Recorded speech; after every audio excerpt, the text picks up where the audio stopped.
Só fala assim, nunca li nada desse negócio de literatura, por onde eu começo, sei o que lá. Ou então, pra que eu leio esse negócio? Pra que serve isso? Ó, tem uma forma filosófica de se explicar isso que tá no livro do professor Olavo de Carvalho, que é Introdução Aristóteles e Nova Perspectiva, tá? Que é Introdução à Teoria dos Quatro Discursos. E é basicamente o seguinte, é um resumo, tá? Aristóteles descobre e coloca o discurso humano em 4 níveis diferentes. Então você tem um discurso mais básico, um discurso um pouco mais sofisticado, um discurso mais avançado e um discurso técnico, digamos assim. Um discurso mais básico é um discurso poético. Um discurso um pouco mais sofisticado é o retórico. O discurso um pouco mais avançado é o dialético e o técnico é o lógico. O que isso quer dizer? É o seguinte, olha, o discurso é o quê? A forma com que você expressa as suas ideias, certo? Você pode expressar suas ideias poeticamente. Você fala assim, transforma-se o amador na coisa amada, por virtude do mundo imaginário. Você está falando o seguinte, olha, o cara, por amar demais, certo? Ou, por imaginar demais o objeto que ele deseja, ele acaba se transformando aquilo que ele está amando. Ó, você pode pegar isso na mística e falar assim, olha, o uso da atividade imaginativa, né, gera os afetos necessários para que o sujeito se assemelhe ao objeto que ele ama. Percebe que foi uma linguagem técnica, lógica. Na dialética, você pode pegar a Suma Teológica de Santo Tomás de Aquino ou Santo Agostinho e ver como é que ele comenta sobre a questão do amor e a graça, por exemplo. Entendeu? Tá. Então, são 3 formas de falar a mesma coisa. Tá? O que muda é a forma com que é enunciado o negócio. Certo? E por que é interessante começar por literatura? Tá?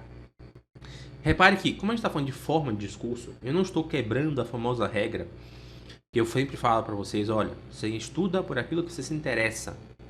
Você pode se interessar, por exemplo, futebol, mas você pode ver futebol na forma técnica. Você pode ver uma discussão de 2 pessoas sobre futebol, que é uma dialética. Você pode ver um autor que você gosta falando sobre futebol, o que seria retórica. Ou você pode ler, sei lá, a vida de um jogador de futebol. Ou, sei lá, os poemas e contos do Nelson Rodrigues sobre o Fla-Flu, por exemplo. Repare que é o mesmo tema, descrito em 4 níveis diferentes, tá? E não quer dizer que um nível pula para o outro, porque um nível pode retornar para o outro. Então, por exemplo, São Tomás de Aquino, ele chega a usar na Suma Teológica, quando ele vai explicar o movimento de Deus sobre as coisas. Como é que Deus move as coisas sem ser movido? Sem ele mesmo gerar um movimento. Porque se ele se move, ou seja, se Deus se move, alguém teria que fazer Deus se mover. Então, isso causa um problema. E aí, São Tomás de Aquino responde assim, olha, Deus, ele é imovível, ele não se move, mas como é que ele faz para mover as coisas? Ele move as coisas atraindo-as para si. Repare que essa resposta dele é poética. Ele saiu de um ponto lógico e foi pro poético. Então, não é que é bem uma escadinha, tá? Mas é que sem a literatura, sem a parte poética, sem a poesia, sem o simbolismo, você fica com a informação incompleta. Esse é o problema. Da mesma forma que sem os outros pontos, você fica com a informação incompleta, tá? Aliás, o objetivo da Daedalus, inclusive, é começar com esse ponto, certo? É unir os 4 pontos, os 4 tipos de discurso nos temas que a gente for analisar, justamente para que você não fique com a formação incompleta, tá? Então, por exemplo, tem um módulo sobre crise do mundo moderno. Se a gente quiser, a gente pode analisar, por exemplo, uma obra de literatura que fala sobre esse tema. Não coloquei lá ainda, mas vou colocar, certo? Então, a importância de você ter o aspecto da literatura é o seguinte, é que cada um desses discursos tem a sua importância. O retórico, por exemplo, ele dá a você a noção de que as suas ideias elas têm algum grau de validade a ponto de fazer outras pessoas mudarem. Porque o discurso retórico, ele é nada mais nada menos do que você conseguir convencer as pessoas das ideias que você tem, ou reforçar mais ainda as ideias que você possui nelas. Então, sei lá, um cara já é católico, você lá é católico também, mas aí você, sei lá, fala da teoria do macro e microcosmo para ele, começa a conversar com ele, dá argumentos, ele se convence daquilo. Aí você está mostrando que a sua ideia tem alguma validade, você capta isso. Isso é fundamental, mas e se surgirem outras ideias que não são válidas quanto? O que é que você faz? Aí vem um dialético, que o nível de validade já passa de um mero convencimento de uma pessoa e se torna uma espécie de discussão, onde é colocada à prova aquelas ideias em detrimento de outras, tá? E aí você compreende o que é que realmente tem, o que é que realmente é mais evidente, o que é que realmente é mais provável dentro do seu discurso. E no fim, quando você já possui os princípios que elenca as suas ideias, você faz uma verificação desse discurso com base naqueles princípios. Então você vai lá, sei lá, pega um silogismo, que é um discurso, tá? Um discurso lógico, e você olha de acordo com os princípios da lógica para identificar. Será que isso aqui está certo? Ah, tá certo. Ele pode estar certo conforme os princípios da lógica, mas, por exemplo, pode estar certo, errado conforme os princípios da religião, tá? Entende? Então, é uma forma de verificação. E a literatura, ela é uma verificação através dos símbolos, tá? Então você consegue descrever situações, criar narrativas que funcionam como símbolos, que se referem a dados da realidade, e você consegue averiguar se aqueles símbolos têm alguma correspondência ou não com a realidade, certo? De tal forma que aquilo te move indiretamente para aquela verdade, sem que você seja meio que forçado a querer acreditar nela, tá? Então, a importância da literatura, porque ela vai te dar os materiais iniciais para você trabalhar. Ela vai te dar a você as narrativas, os símbolos, as primeiras ideias com as quais você vai conseguir conceber os outros discursos, a mesma coisa em outros níveis de discurso, tá? E às vezes você vai fazer como São Tomás, você vai chegar no último nível, no lógico, e aquilo não vai ser suficiente, você vai precisar retornar pro poético para conseguir explicar melhor, tá?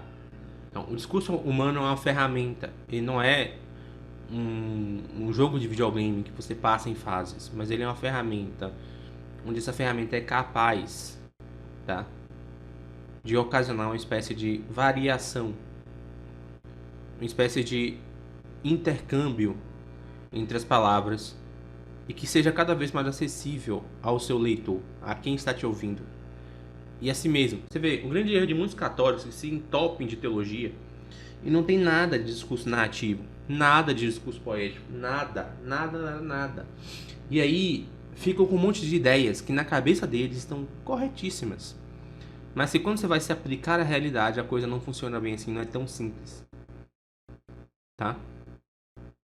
Como eu falei um dia desses, assim, qual é o documento da igreja que vai resolver um problema referente ao seguinte? Olha, você tem uma mãe, tá? Ela tem 2 filhos, tá grávida do terceiro, e do nada, o marido dela, católico, que vai à missa todo domingo, pá, vai lá e trai ela com outra mulher e sai de casa, deixando ela grávida sozinha. Como é que você consegue explicar um fenômeno desse? Como é que você consegue conceber um fenômeno desse? Com qual documento você vai fazer isso? Não existe. Você vai pegar apenas o seguinte: princípios universais abstratos que vão se aplicar a todas as situações, mas aquela situação específica daquela pessoa você não consegue alcançar. Então, eu vou falar assim, o pecado, luxúria, né? Sei lá. Isso explica. Tá? Isso dá alguma explicação no nível abstrato, mas isso não aprofunda a situação especificamente. Tal ponto você possa entender. Outro problema é que você fala assim, cara, o cara fala assim, seja santo. Mas como é que você faz pra fazer isso? Não, você vai lá, cumpre os mandamentos, né? Beleza, mas isso aí não é suficiente. Quantas pessoas hoje cumprem os mandamentos, a gente tá cheio de santos assim na igreja? Não é assim então. E aí as pessoas ficam travadas, não sabem, não, porque a graça vai de transformação. E como é que eu faço para receber essa graça? E como é que eu sei que essa graça vai me deixar com um nível de santidade? E quando é que eu sei que essa santidade vai estar lá? Tá? A pessoa não sabe, eu não tenho resposta para nenhuma dessas perguntas, porque não tem nada falando sobre isso. Tem sim, uma coisa teológica, o outro falando, não, porque você tem lá a graça que transforma a natureza, que faz isso, que tem tal lá, a via purgativa. E quando é que você sabe que você saiu dessa via purgativa? Quando Deus dá algumas coisas relacionadas à via unitiva, a via iluminativa.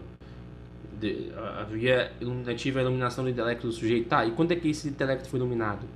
Em você mesmo. Como é que você vê isso? Você não sabe, entendeu? tá? Você tem um modelo, uma trajetória universal, certo? Que explica uma medida para o ser humano que tem um monte de furo. Não no sentido do furo, no sentido de que a teoria é errada, mas de que ela não consegue descer até você.